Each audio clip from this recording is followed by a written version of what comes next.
We are back with another monthly wrap-up of some of the weird, bizarre, and even scary news to come out of Japan over the last month. So, what happened over the last month or so? Let's take a look. Number 1.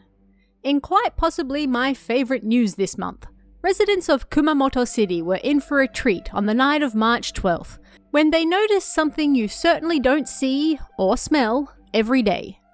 A flaming truck speeding through the city. But not just any truck. A truck full of tasty, flaming sweet potatoes. Emergency services in the city reported getting numerous calls around 9:50 p.m. that night, informing them that a flaming truck was driving around on the streets of the city. As it turned out, the driver was a 70-year-old man who ran a mobile roasted sweet potato truck. And yes, he was very aware that his truck was on fire. That was kind of why he was driving it. He was, it seems, heading to the nearest fire station, 2 kilometers away, so they could put it out for him. The fire was put out after an hour, and it seemed the wood used to roast the sweet potatoes somehow burned a little more intensely than intended, which then extended to the truck itself and sent it up all in flames. The truck reportedly dropped numerous flaming potatoes on the road as it sped towards the fire station, but no people or vehicles were injured, nor did anything else catch fire.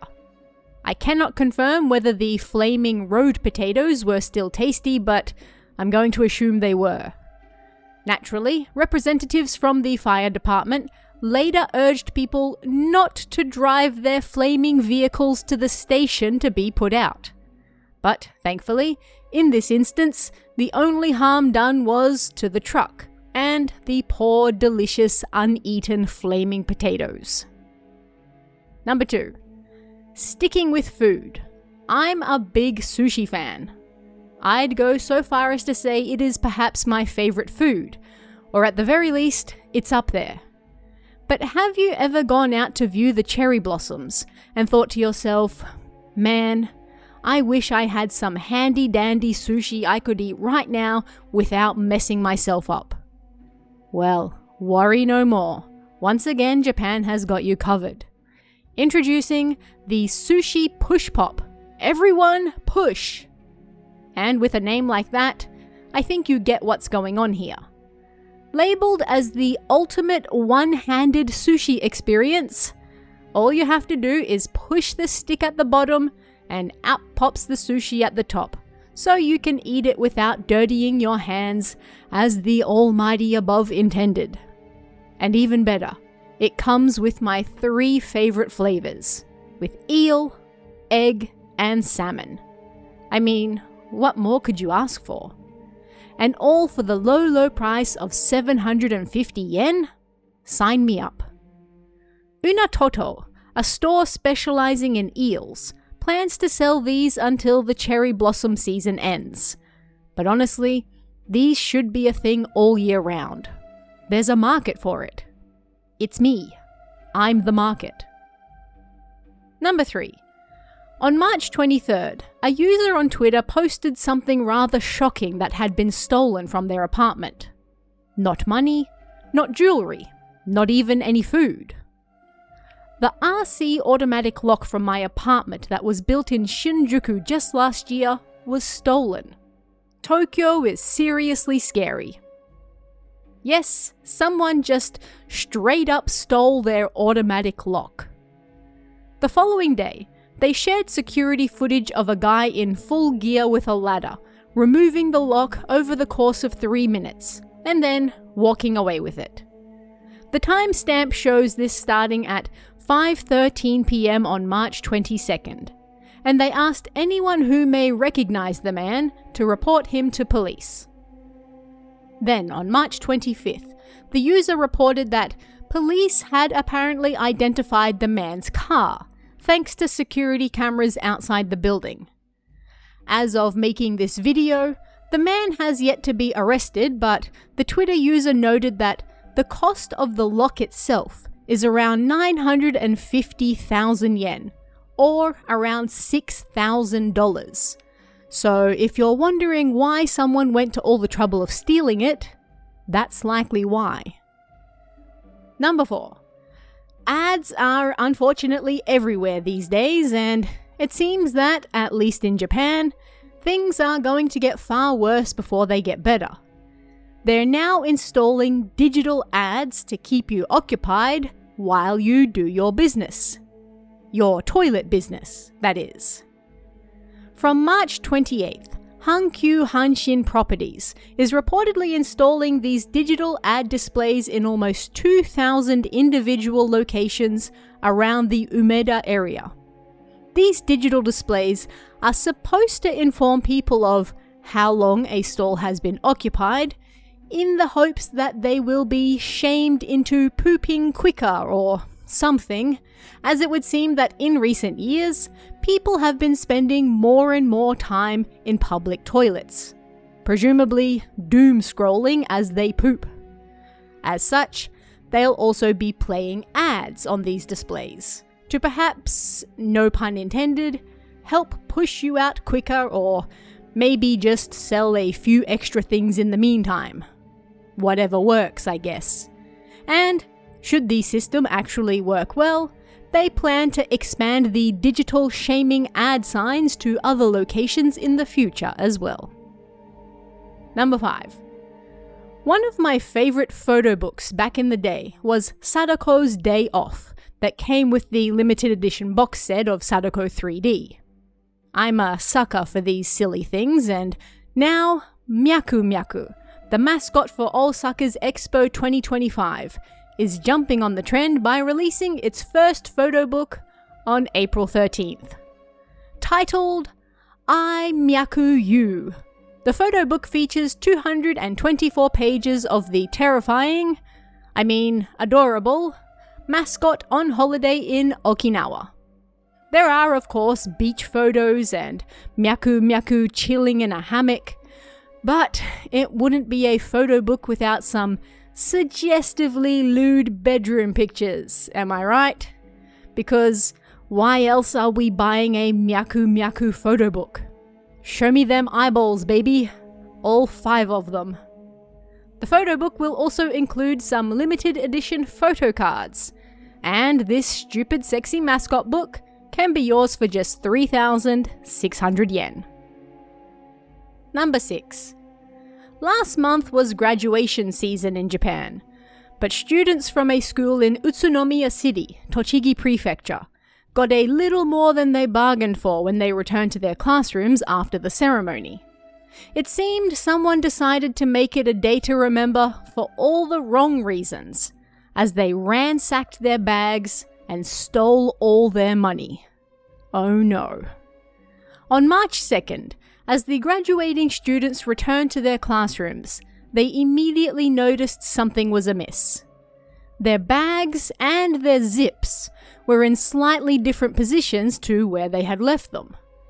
As the students checked, around 50 of them discovered that all their cash, and their cash alone, had been taken. It seemed the thief targeted bags that were close to the classroom doors and were also easy to get into, and every single one of the 7 third-grade classrooms was hit. The police were soon informed, and the school itself apologized for their happy day now being tarnished.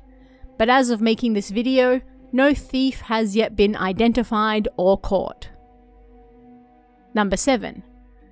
Residents in Umeda, Osaka, were also treated to quite the sight last month, as on the morning of March 11th, they noticed something horrifying rising out of the ground beneath an elevated section of the Shin-Mido Suji Road.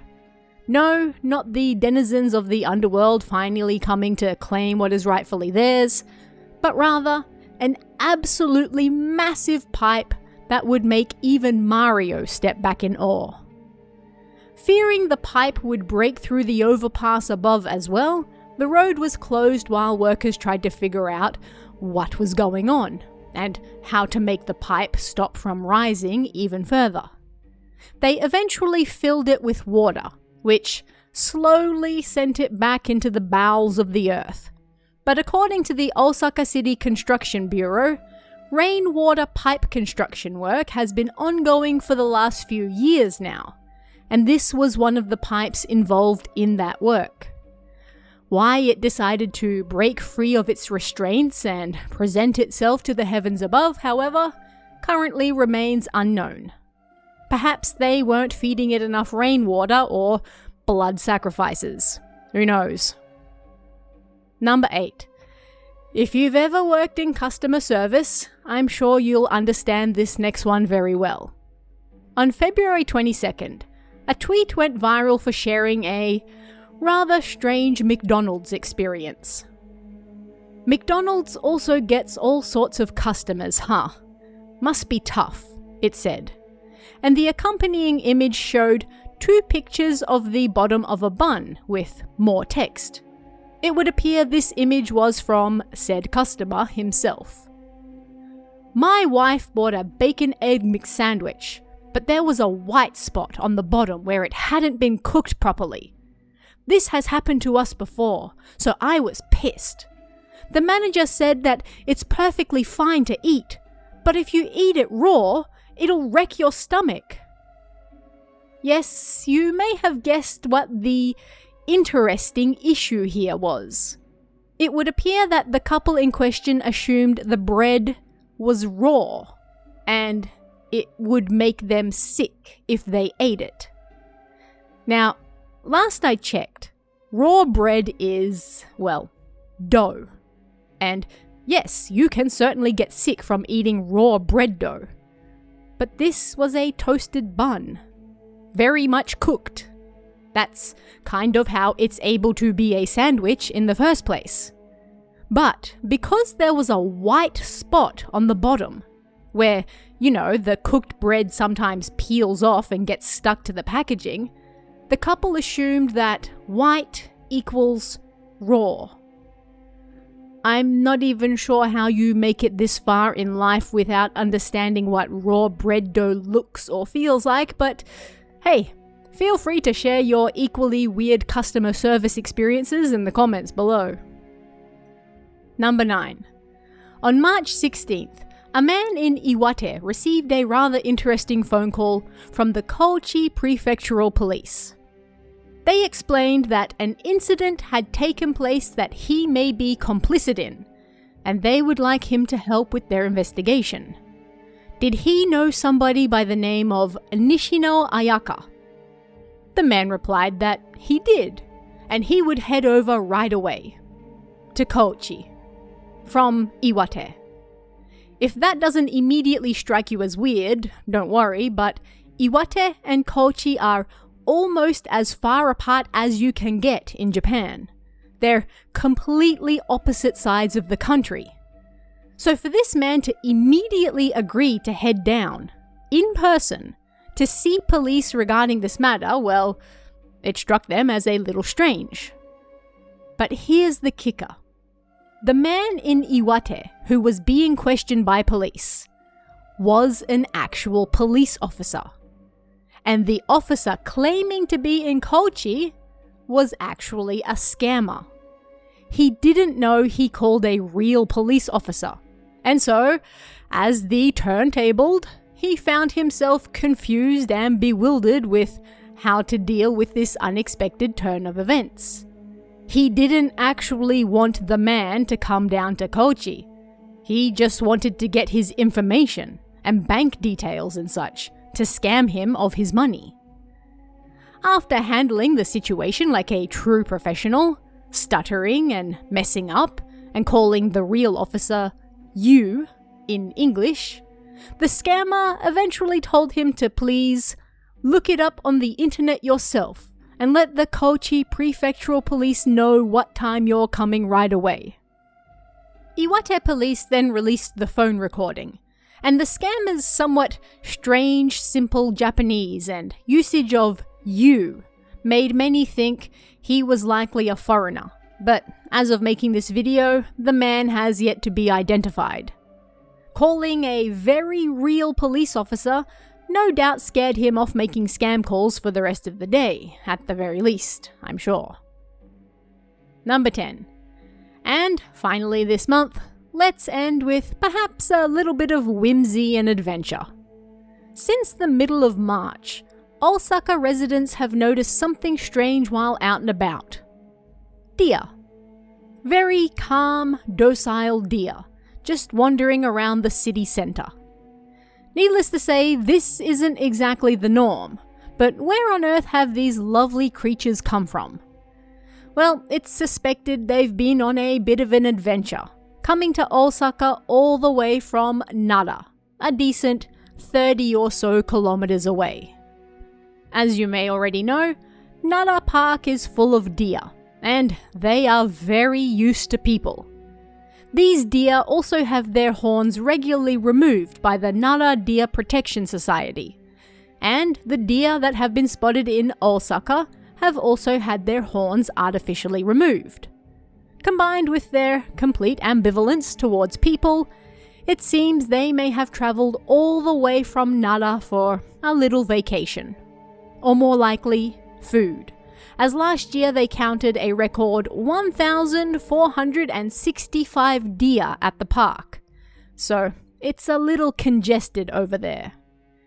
In the meantime, Osaka City is warning residents of the potential danger of these deer panicking around cars, and they are doing their best to round them up and hopefully send them back on their merry way.